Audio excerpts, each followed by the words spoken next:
Steve, how do both Australia and China thread the needle when it comes to investment and trade in critical minerals?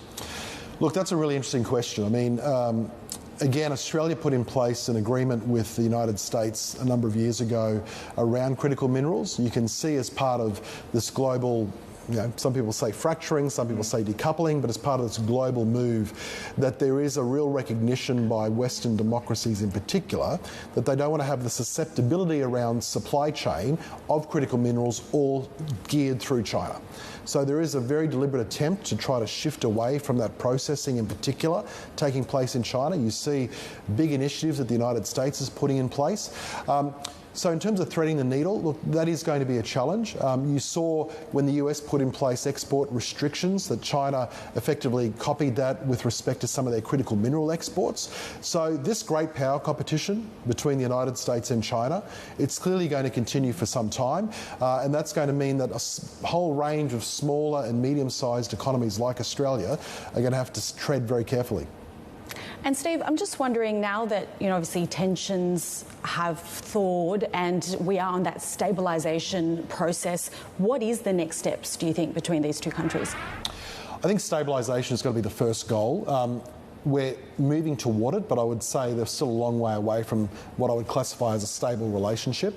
There's still the big drivers, as I said, of education and tourism, which really haven't seen much revival at all out of China. And they were key economic drivers previously, so still some way to go around stabilisation. But over the next, if you take the medium-term view, 3 to 5 years, how does Australia effectively manage this bilateral relationship at the same time that they're trying to navigate AUKUS, they're trying to navigate the Quad. Obviously China's aspirational around the CPTPP. So let's not kid ourselves. There are some real challenges ahead, and it's going to require cool heads to prevail. Herein lies the problem, Steve, and I think you nailed it. If you've got under AUKUS and Quad, you've got nuclear-powered submarines prowling disputed territorial waters potentially, then that inevitably is going to drive a wedge between Sino-Australian relations, isn't it? How do you balance that out? Well, Sri, this has been part of the challenge for the last 5 or 6 years. The militarisation of the Spratly Islands, the push in the South China Sea, a more assertive China was the genesis of a lot of the friction that we've seen, which took us to the position where, the bilateral relationship was really struggling.